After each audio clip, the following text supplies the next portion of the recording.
Olá pessoal, nesse exercício nós temos que um jogador de tênis rebate uma bola que estava vindo com uma velocidade de 72 km por hora e faz ela retornar com uma velocidade de 18 km por hora, na mesma direção, mas só que no sentido oposto.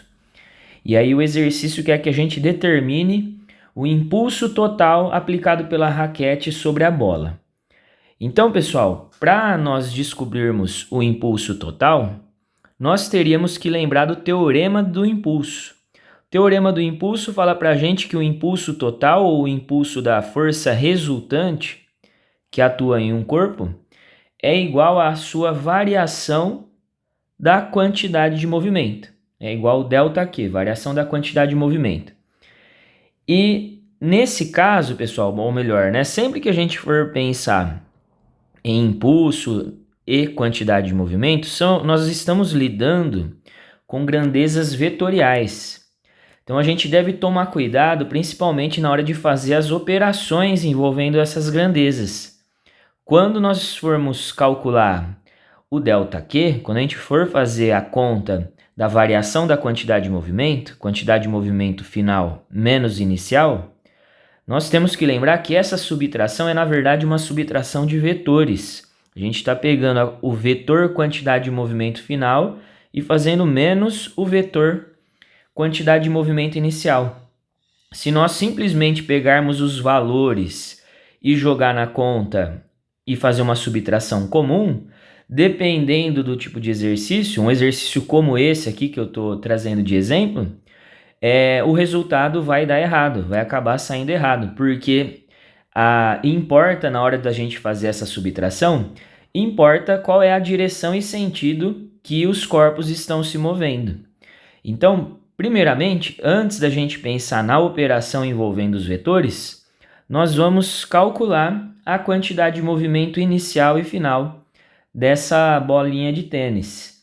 Nós teríamos que lembrar que a quantidade de movimento é o produto da massa vezes a velocidade, a massa do corpo vezes a velocidade, porém todas essas unidades devem estar no sistema internacional. A massa da bolinha é de 50 gramas, nós teríamos que passar para quilogramas dividindo por 1000. Dividir por 1000 é só a gente andar 3 casinhas para a esquerda com a vírgula. Então, nós temos aqui 0,05 kg a massa. E essas duas velocidades devem estar também no sistema internacional. A velocidade inicial, 72 km por hora, nós teríamos que dividir por 3,6 para passar para metros por segundo. Corto a casa e eu multipliquei por 10 em cima e embaixo para eliminar a vírgula. Nós temos aqui 20 metros por segundo, a velocidade inicial do corpo, e a velocidade final também nós vamos converter para metros por segundo, dividindo aqui por 3,6. Estou eliminando a vírgula, aumentando uma casa em cima, 180 por 36, nós temos 5 metros por segundo. Então, agora com os valores todos no sistema internacional, nós podemos definir a quantidade de movimento inicial, que vai ser 0,05 vezes 20. Se fosse 5 vezes 20, nós teríamos 100, mas como tem duas casas com a vírgula, vai dar 1 kg metro por segundo, seria a unidade aqui da quantidade de movimento. Então, a quantidade de movimento agora final, fazendo a mesma operação, ficaria 0,05 vezes 5. 5 vezes 5 dá 25, mas nós temos duas casinhas com a vírgula, então vai dar 0,25 kg vezes metros por segundo. Então, temos as duas quantidades de movimento e o detalhe, importante na hora da gente fazer essa subtração a gente tem que pensar nas orientações desses dois vetores, das duas quantidades de movimento. Os vetores quantidades de movimento sempre vão estar orientados no mesmo sentido da velocidade. Então, para onde aponta a velocidade, vai estar apontando a quantidade de movimento do corpo numa determinada situação. Então, no início, como a velocidade da bolinha é para a direita, então a quantidade de movimento inicial é para a direita, o vetor quantidade de movimento inicial é para a direita, e o final seria para a esquerda por conta da velocidade final estar aqui para a esquerda. Sabendo disso, como esses dois vetores têm sentidos opostos, para a gente não precisar fazer uma operação desenhando os vetores de uma maneira um pouco mais complexa, nós podemos facilitar essa subtração atribuindo sinais. A gente pode atribuir sinais. Como os dois vetores estão em sentidos contrários, a gente escolhe um sentido para ser o sentido positivo e o outro sentido, o sentido oposto, vai ser negativo, o vetor. E aí, com isso, a matemática vai entender já qual seria as orientações de cada um desses vetores. Então, por exemplo, como a gente vai fazer a subtração da quantidade de movimento final menos inicial, nós podemos escolher aqui, por exemplo, que para a esquerda é negativo. Ou melhor, para a esquerda é positivo. Vou colocar a quantidade de movimento final positivo e a inicial negativa. Vou fazer essa escolha. Ah, Henrique, eu quero escolher o contrário. Eu quero colocar a final negativa, para a esquerda negativo e para a direita positivo. Pode? Pode também, não tem problema nenhum. Então, na hora da gente fazer essa operação, o impulso total gerado pela raquete na bola de tênis vai ser 0,25 menos, então, se esse vetor está apontando para a esquerda, na hora de eu substituir aqui na operação, eu coloco com o sinal negativo, menos 1. E aí, então, a matemática já está entendendo as orientações de cada um desses vetores.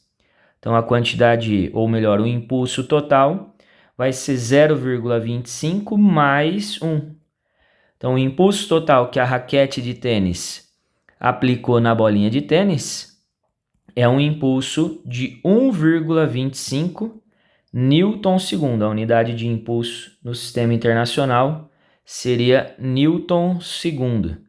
E como o resultado da nossa conta deu um resultado positivo, significa que o vetor que representa o impulso também é uma grandeza vetorial, vai estar apontando no mesmo sentido que a gente escolheu como sendo positivo. Então, esse impulso que a raquete produziu na bolinha de tênis vai estar aqui apontando na horizontal e para a esquerda. Se nós tivéssemos escolhido os sinais contrários, né, aqui positivo e aqui negativo, o resultado dessa conta daria com o sinal contrário, mas de qualquer maneira o impulso total iria ser para a esquerda, na horizontal e para a esquerda. Então, a gente deve tomar cuidado. Eu quis trazer esse exemplo aqui para vocês no canal, porque a gente às vezes automatiza, né? A gente grava às vezes o teorema do impulso, pensando que o impulso total é a variação da quantidade de movimento, e esquece às vezes que essa grandeza, que essa subtração é uma subtração envolvendo vetores.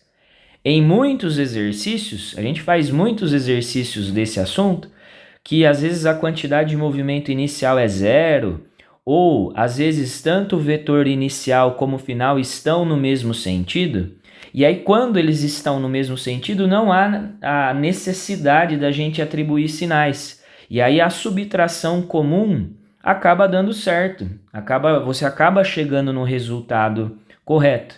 E isso dá certo porque ou o vetor quantidade de movimento inicial é 0, ou tanto o inicial como o final estão no mesmo sentido. Se o inicial e o final estão no mesmo sentido, você faz a subtração comum, e se o exercício só pergunta o módulo da quantidade do impulso total ou da variação da quantidade de movimento, e você acaba acertando a questão sem às vezes lembrar que você está fazendo uma subtração de vetores.